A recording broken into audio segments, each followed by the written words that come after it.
எனது அன்பார்ந்த யூடியூப் நேயர்களே, ஒரு சிறிய இடைவேளைக்கு பிறகு இந்த வீடியோவை அப்லோட் பண்ணுறேன். ரெக்கார்ட் பண்ணி கொஞ்சம் கன்ஸ்ட்ரக்ஷன் ஒர்க்கில் பிஸியாக இருந்துட்டேன். அதனால் அடுத்தடுத்து வீடியோக்கள் போட முடியல. இப்போ இன்றைக்கி எதை பற்றி பேசலான்னா, இன்றைக்கி ட்ரெண்டாக போயிட்டுருக்கு எலெக்ஷன் தானே.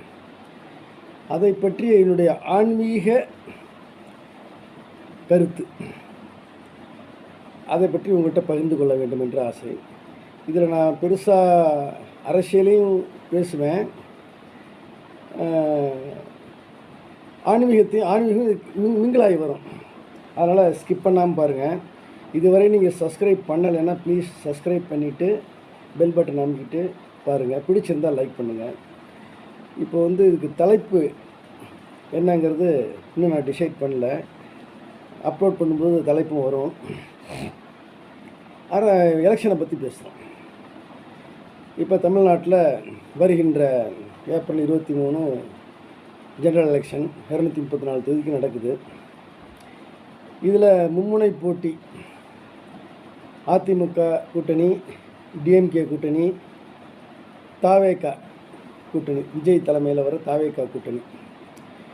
இது மும்முனை போட்டியாக நான் கருதுகிறேன்.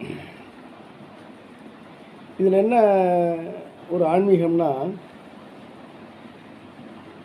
ஃபஸ்ட்டு ஆன்மீகத்தை பேசிடுவோம், அப்புறம் அரசியலுக்கு வர்றேன்.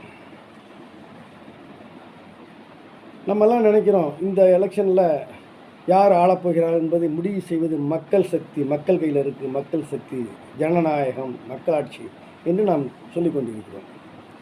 எனக்கு அப்படி தோன்றவில்லை நேயர்களே. ஏனென்றால் இந்த உலகத்தை ஆள்வது இந்த பூமி உருண்டை இருக்கு பாருங்கள், எல்லா நாடுகளும்.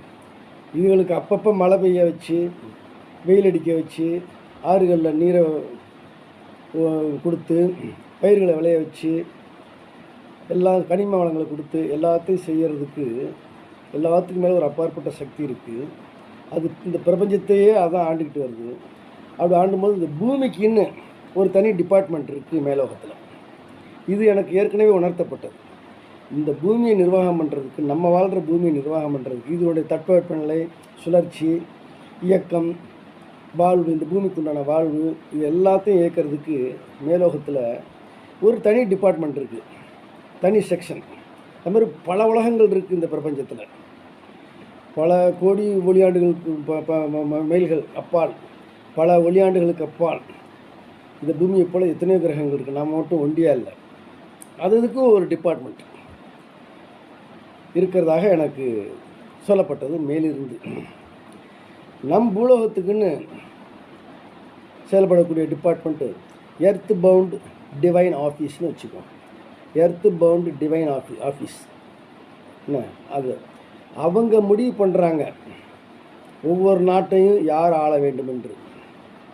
அப்படித்தான் இந்த எலெக்ஷனில் எனக்கு தோணுது. ஒவ்வொரு எலெக்ஷனும் அப்படி தான் இருக்குது. இதில் அது வெளிப்படையாக தோன்றதாக எனக்கு தோன்றுகிறது. அவங்க முடிவு பண்ணுறாங்க, ஸ்டாலின் ஆளணுமா, இல்லை திரும்ப எடப்பாடியார் ஆளணுமா, இல்லை விஜய் ஆளணுமாங்கிறத அவங்க முடிவு பண்ணுறாங்க. இல்லையே, நம்ம ஓட்டு போடுறோம், யாருக்கு ஓட்டு போடுறோன்னு. இந்த மாசா ஒரு கிளாமராக எம்ஜிஆர் காலத்தில் வந்துச்சு. கட்சி ஆரம்பித்து கொஞ்ச நாள்லேயே ஆட்சியை பிடிச்சவர், உலக சாதனை. அவருக்கு வரலாறு காணாத கூட்டம் என்று சொல்வார்கள். அப்படி ஒரு கூட்டம்.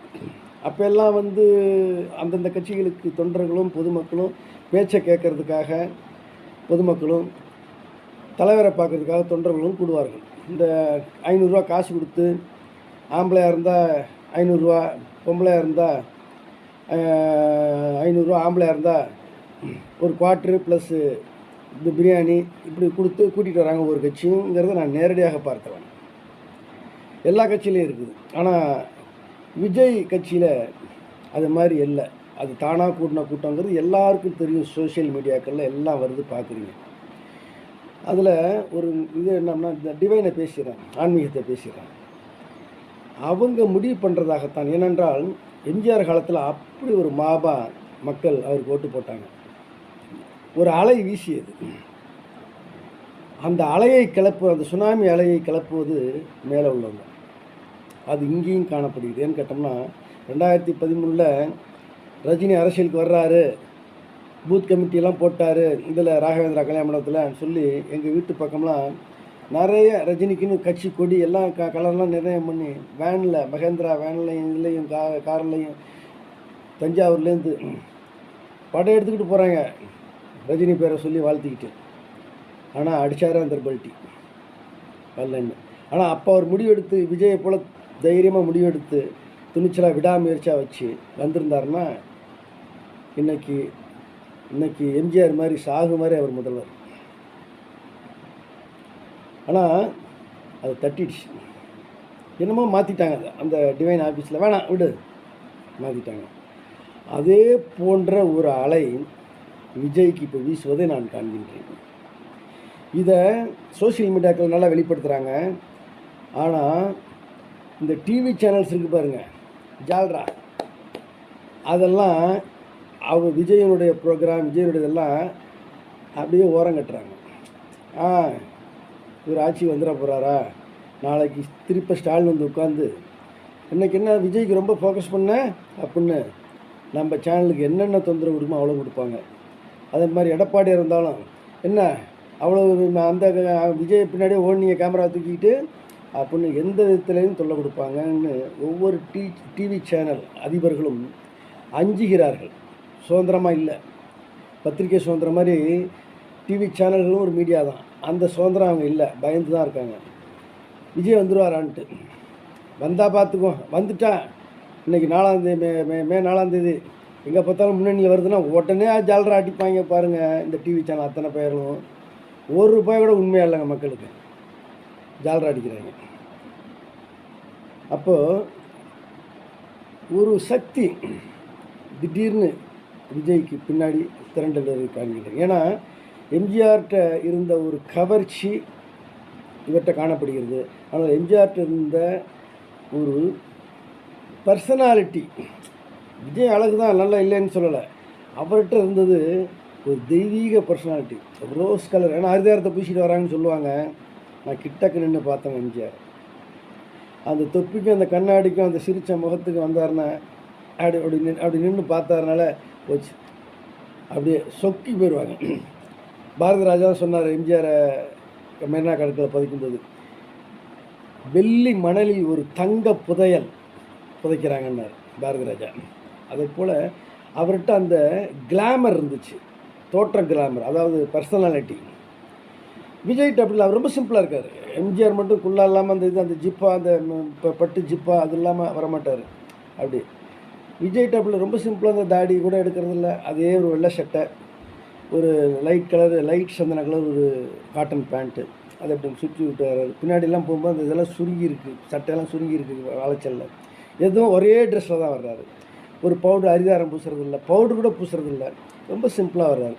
அப்படி இருந்தும் தாய்க்குளம் எல்லாம் சொல்லுவாங்க, எல்லாம் பிள்ளைங்க தான், இப்போ காலேஜ் பொண்ணுங்க தான், காலேஜ் பசங்க தான், இவனை என்ன ஓட்டு போட்டு கிழிச்சிருவாங்க, அதில் ஆட்சியை பிடிச்சிட முடியுமா அப்படிங்கிறாங்க. எங்கள் வீட்டில் நான் குடி வச்சுருந்தேன் கிளாஸில். அப்போ விஜய் அரசியலுக்கே வர்ற ஐடியாவே கிடையாது அவருக்கு.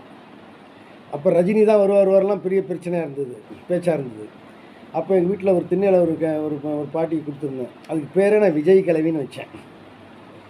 ஸோ அப்போ ஒல்லியாக இருக்கும். ஒரு திண்ணையில் ஒரு தட்டி அடைச்சி நான் இருந்துக்கிறேன்ப்பான்னுச்சு. ஒண்டி ஆதரவு இல்லை, அதுவாக வளைச்சி சாப்பிடும். சரி இருந்துக்கம்மான்னு விட்டேன். அது பார்த்திங்கன்னா எப்போதும் அந்த மூஞ்சி தட்டி தானே சாணி பூசி வச்சுருப்போம், அதில் சின்ன சின்ன ஓட்டைகள் இருக்கும், அதெல்லாம் பேப்பரை வச்சு அடைச்சிடும், யாரும் பார்க்காத அளவுக்கு. ஒரு நாள் இது என்ன தான் இப்படிலாம் அடைச்சி வச்சுக்கிட்டு பண்ணுது, அது என்ன தான் எப்படி தான் இருக்குதுன்னு ஒரு நாளுக்கு என்ன பண்ணேன், சும்மா திறந்து வச்சுட்டு அப்படி கொல்லை பக்கம் அதுக்கு டாய்லெட் போதில் இப்போ போய்க்கக்கூடாதான், இருந்தாலும் ஒரு ஆர்வம். நைஸாக கதை திறந்து பார்த்தா உள்ளே எங்கே பார்த்தாலும் விஜய் படத்தை ஒட்டிச்சு. வயசு 60 தாண்டினது அந்த காலத்தில். அப்போ விஜய் கண்ணாடின்னு ஒன்று கண்ணாடி வரும், அந்த கண்ணாடி நானும் அதை விஜயை பார்த்து வாங்கினேன். கண்ணாடி 18 கேரட்டு தங்க ஃப்ரேம் போட்ட கண்ணாடி இன்னும் இருக்குன்ட்டேன். அதை வச்சு கூட இதில் போட்டு அதை கூட அந்த கண்ணாடியை போட்டு கூட இன்றைக்கி பேசியிருக்கலாம். முட்டை வடிவத்தில் இருக்கும், ஃப்ரேம்லெஸ் விஜய் கண்ணாடின்னு. அப்போ விஜய் வந்து இன்னும் இளமையாக 25 வயசு பையன் மாதிரி அழகாக இருப்பாப்புல. அதை ஒட்டி வச்சுக்கிட்டு அதை பார்த்துக்கிட்டு என்ன பண்ணுமோ தெரில. அப்போவே கிழவிகளுக்கே அந்த ஒரு கிளாமர், அவருக்கு அட்ராக்ஷன் அவர் மேலே இருந்தது. இப்போ இன்னும் அது இருக்குது. அது அரசியலுக்கு வர்றாருன்னு எல்லா பொம்பளையிலேருந்து ஆம்பளைலேருந்து ஒரு 10 பேரை பேட்டி எடுத்தால் 7 பேர் குறைஞ்சபட்சம் விஜய் தான் வரணுங்கிறாங்க. இதில் எப்படின்னா என்ன காரணிகள் என்னன்னு பார்த்தீங்கன்னா, மக்கள் மாற்றத்தை விரும்புகிறார்கள், புதிய தலைமையை விரும்புகிறார்கள். அதே போல் டிஎம்கே எதுவுமே செய்யலை, எடப்பாடி சில எல்லாம் ஊழல் கட்சிகள் என்று ஒரு வெறுப்பு அவர்கள் மேல் இருக்கிறது. இந்த வெறுப்பை அதிகப்படுத்தி கொள்ளும் விதமாக ஆளுங்கட்சி இப்போ செயல்பட்டுக்கிட்டு இருக்கு டிஎம்கே. அதாவது விஜய்க்கு எந்த விதத்திலெல்லாம் பிரச்சாரம் பண்ணாமல் முட்டுக்கட்டை போடணுமோ அது எல்லா விதத்துலையும் பண்ணுறாங்க. ஈவன் பொம்மை ஆட்சியாக இருந்துக்கிட்டு இருக்கும்போதே அதுக்கு அதிகாரிகள் உடன்படுகிறார்கள். ஏன்னா நாளைக்கு மறுபடியும் வந்து உட்காந்துட்டா நம்மளை ஆப்பு வச்சுருவானே, அதனால் அவன் சொல்கிறத கேட்போன்னு அவங்க இன்டைரக்ட் ஓரல் உத்தரவுகள், அங்கே தடக்கூடு இங்கே தடக்கூடுன்ட்டு, அங்கே பிரச்சாரம் பண்ணக்கூடாது இங்கே பிரச்சாரம் பண்ணக்கூடாது, இப்படி பண்ணக்கூடாது அப்படி பண்ணக்கூடாது, நான் 1008 இது இப்படி செய்ய முட்டுக்கட்டை போடுகிறது ஆளுங்கட்சி என்பது மக்களுக்கு தெரியாமலா இருக்குது. அதுங்களே சொல்லுது. ஒரு இடத்துல போய் இதில் நிர்மல் குமார் போய் ஒரு ரோட் சைடு பிளாட்ஃபார்ம் கடை லேடிகிட்ட பேசுகிறாப்புல. அதுக்கு கிட்டத்தட்ட ஒரு 60 இருக்கும். தாய்க்குள்ள அம்மா ஓட்டு போடுங்கம்மா, நான் உங்கள் பிள்ளை உங்கள் வீட்டு பிள்ளை அப்படின்றாப்புல. நீ போப்பா, விஜய் வரணுன்னு அவசியம் இல்லை, நாங்கள் ஓட்டு போடுவோம், அவர் பிரச்சாரம் பண்ணணுன்னு அவசியம் இல்லை, நீ போ, இப்போ வேலையை பாரு அப்படிங்குது. அப்படி ஒரு மாற்றம் மனதிற்குள்ளே இருப்பதை கருத்து கணிப்பாளர்கள் மறைக்கிறார்கள், மனசாட்சிக்கு விரோதமாக மறைக்கிறார்கள். அப்படி நான் விஜய்க்கு சப்போர்ட் பண்ணிட்டுலாம் பேசல, நான் எந்த கட்சியும் இல்லை, எந்த கட்சிக்கும் ஆர்வம் பேசல. ஏன்னா எனக்கு அரசியலே எனக்கு அவ்வளோவா ஈடுபாடு இல்லை. இனிமேல் அரசியல் ஈடுபட்டு நான் என்னத்தை பெரிய சாதிச்சிட போகிறேன், என்ன பெரிய இது பண்ண போகிறாங்க. ஆனால் அரசியல் கண்காணிப்பாளர் விட்டு கவனித்து கொண்டிருக்கிறேன். யான்ற ஒருத்தர் இருக்கார், அவர் ஒரு துறை போல்ற வாழ்கிறார் வீட்டிலேயே. அவர் ஆன்மீகத்தான் பேசுவார், இப்போ அரசியலே பேசுகிறார். அவரும் இதே என்னுடைய கருத்தையே தான் பிரதிபலிச்சிருக்கார். ஏற்கனவே ஒரு சக்தி மாற்றத்தை கொண்டு வர வேண்டும் என்று விரும்பி மக்கள் மனசில் ஒரு சுனாமி அலை போல் விஜய் ஆதரவு அலை, அனுதாப அலை வீசுகிறது. ஆதரவு அலை என்ன அனுதாபம்னு கேட்குறீங்களா? இந்த ரஜினிகாந்த் 2003 வரணும்னு சொல்லும் பொழுது வரலான்னு இருந்தார், வரல. அப்போ எல்லோரும் என்ன சொன்னாங்க, பல கோடிகள் வருமானம் ஒரு படத்தில் நடித்தா முதல்வர் ஆகிட்டா வர முடியாது, அரசியலுக்கு வந்துட்டா அப்படி நடிக்க முடியாது, வருமானம் போயிடும் என்ற ஒரு காரணம் சொல்லப்பட்டது. அவர் காசு இழக்க மாட்டார், காசுலேயே குறி, காசு வருமானத்தை இழக்க மாட்டார் அப்படிங்கிற ஒரு இது. அப்புறம் எல்லோரும் சொல்கிறாங்க அரசியல், அப்போ இருந்த டிஎம்கே அரசாங்கம் அவரை மிரட்டினதுலாம் அதிலெல்லாம் எனக்கு ஒரு உடன்பாடு இல்லை. என்ன சொல்லி ஏங்க இதெல்லாம் அட்வைஸ் பண்ணியிருக்கலாம், குழப்ப பாருங்கள், இதெல்லாம் உங்களாலலாம் வர முடியாதுன்ட்டு. இப்போ கமலஹாசன் ஆரம்பித்தார் மக்கள் நீதி மையம், வர முடிஞ்சா? ஆனால் ரஜினிகாந்த் ஆளாக இருந்துச்சு. ஆனால் என்னமோ தெரில, அவர் துட்டு தான் பெருசுன்னு இருந்துட்டாருங்கிறது தான் என்னுடைய கருத்தும், பெரும்பாலான கருத்து அதுதான். என்னத்துக்கு வருமானத்துக்கு எடுத்துக்கிட்டு காசு போய்டும், தோற்று போயிட்டால் காசு போய்டும் அப்படின்ற காரணம் இருக்கலாம். அதே மாதிரி இன்னொரு காரணம், ரஜினி ஒரு நேர்மையானவராக இருக்கலாம்.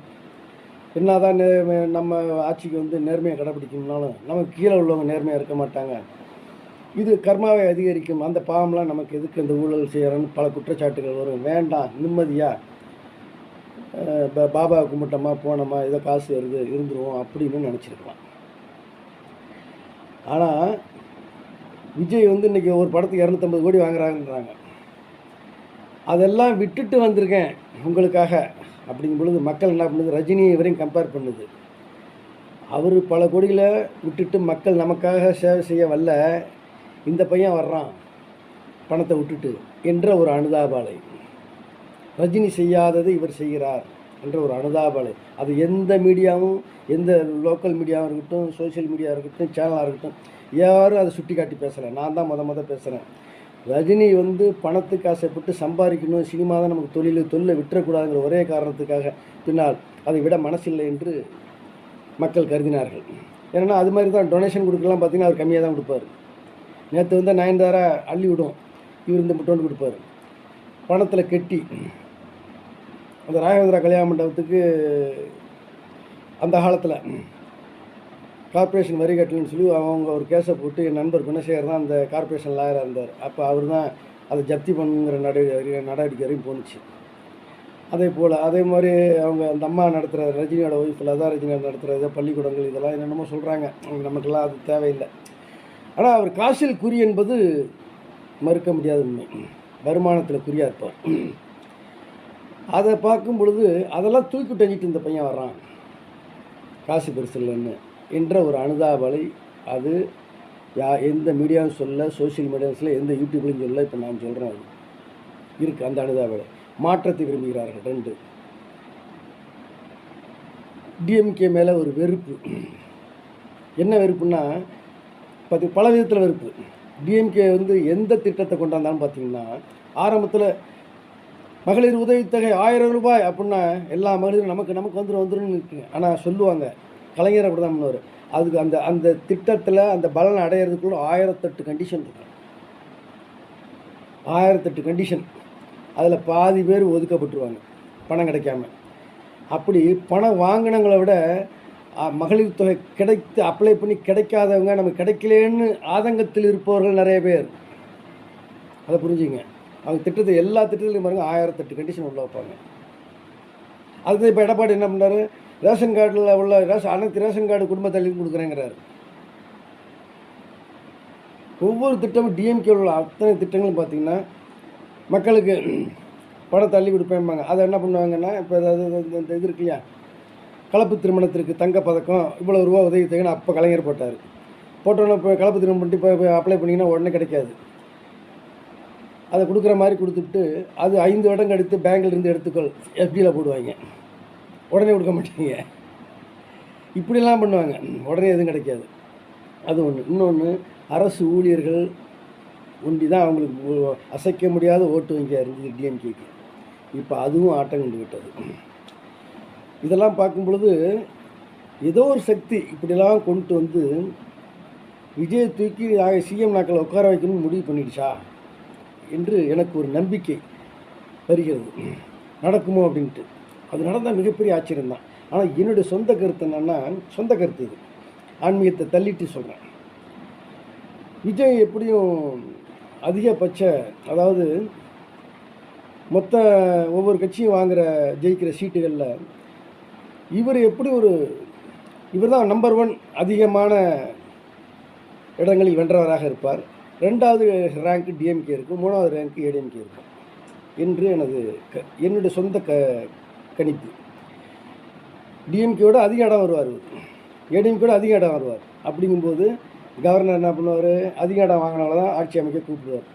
அப்போ ஏடிஎம்கே கூட்டணி சேர்ந்து கூட்டணி ஆட்சி அமைப்போம் அப்படின்னு வருவாங்க. கண்டிப்பாக வருவாங்க. அதுக்கு பிஜேபியிலேருந்து எல்லாம் ப்ரெஷர் வரும். வேறு வழியில் அமைச்சு தான் ஆகணும். அப்படி ஒரு கூட்டு மந்திரி சபை தான் அமையும் என்று என்னுடைய கணிப்பு. அதையெல்லாம் மீறி எம்ஜிஆர் மாதிரி தனி மெஜாரிட்டியில் வந்தார்னா டிவைன் பவர் ரொம்ப இறங்கி வேலை செய்யணும்னு அர்த்தம்.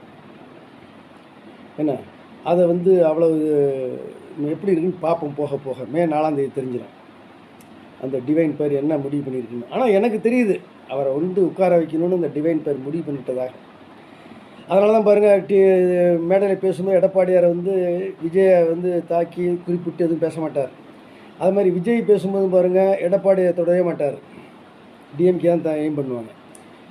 ஆக அவங்களுக்குள்ள ஒரு பின்னாடி வந்துட்டால் ஒரு அண்டர்ஸ்டாண்டிங் வேணுமேங்கிற ஒரு புரிதல் இருப்பதாக எனக்கு தோன்றுகிறது. ஆக பார்ப்போம், எல்லோரும் ஓட்டு போடுவோம். யோசித்து போடுங்க. டிவைன் பேர் என்ன சொல்லுதுன்னு உங்கள் மனசில் டிவைனை கேளுங்க, அது என்ன சொல்லுதுன்னு கேளுங்க. இதில் தாவேகா தலைவர் விஜய்க்கு ஒரு அன்பான வேண்டுகோள். இது அவர்கிட்ட போய் சேருதோ இல்லையோ தெரியாது. இருந்தாலும் இந்த டிவைன் பவர்கிட்ட சொல்கிறேன். அவர் ஜோசப் விஜய் கிறிஸ்டின் அப்படின்னு சொல்லி இந்த பிஜேபி சனாதன தர்மம் இவங்கெல்லாம் ஃபாலோ பண்ணுறவங்களாம் கொஞ்சம் பின்வாங்கலாம். வந்தால் ஒரு கிறிஸ்தவ சமுதாயத்துக்கு மட்டும்தான் அவர் ஆதரவாக இருப்பார், இந்துக்களை புறக்கணிப்பாரோ அப்படின்ட்டு. டிஎம்கே என்ன பண்ணாங்க, கிறிஸ்தவர்களுக்கும் முஸ்லீம்களுக்கும் மைனாரிட்டி முஸ்லீம்களுக்கும் கிறிஸ்தவர்களுக்கும் கொடுக்குற முக்கியத்துவத்தையும் மரியாதையும் இந்துக்களுக்கு கொடுத்தார்களா? பெருவாரியான இந்துக்களுக்கு கவலைப்படல. அதை போல் விஜய் செயல்பற்றக்கூடாது. அதனால் பெருவாரியாக இருக்கிற இந்துக்களுக்கு நிறையா செஞ்சு இவங்களை கண்டுக்காமல் விடக்கூடாது. பதவியில் உட்காந்துட்டா ஜாதி மதம் பார்க்கக்கூடாது. பார்க்காம அவர் எல்லாரையும் மக்களாக, ஏன்னா இன்றைக்கி அவர் ஆட்சியில் வந்து உட்கார்ந்தாருன்னா வெறும் முஸ்லீம்கள், மைனாரிட்டி முஸ்லீம்களும் மைனாரிட்டி கிறிஸ்டின்களும் ஓட்டு போட்டு வந்துட முடியாது. பெருவாரியான இந்த சனாதன தர்மத்தை, இந்து தர்மத்தை ஃபாலோ பண்ணுற இந்துக்கள், அவர்கள் ஓட்டுகளால் தான் இவர் அங்கே உட்கார முடியும் என்பதை அவர் உணர்ந்து கொண்டு எல்லோருக்கும் சரி வாய்ப்பு கொடுத்து, சரியான மதிப்பு கொடுத்து, நல்ல திட்டங்களை கொண்டு வந்து ஆட்சி ஆளணும்னு என்னுடைய விருப்பம். அது வந்தால் அதுக்கு ஒரு வீடியோ போடுவோம். எனவே பொதுமக்களே, என் நேயர்களே, நான் பேசியிருக்கிறதுல எனக்கு தோன்றது மறுபடியும் திருப்பி சொல்லிட்டு இந்த வீடியோ முடிக்கிறேன். Divine power has decided to put the Vijay in the honourable seat of CM. இது தமிழில் சொல்கிறேன். எல்லாம் வல்ல பூமியை ஆள்கின்ற இறைவன் அவரை நாக்கல்ல உட்கார வைக்கணும்னு முடிவு பண்ணிட்டதாக தான் எனக்கு தோன்றுகிறது என்று கூறிக்கொண்டு இந்த வீடியோ முடிக்கிறேன். சப்ஸ்கிரைப் பண்ணுங்கள், பிடிச்சிருந்தால் லைக் பண்ணுங்கள், கமெண்ட் பண்ணுங்கள், மற்றவர்களுக்கும் இந்த வீடியோவை ஷேர் பண்ணுங்கள். நன்றி.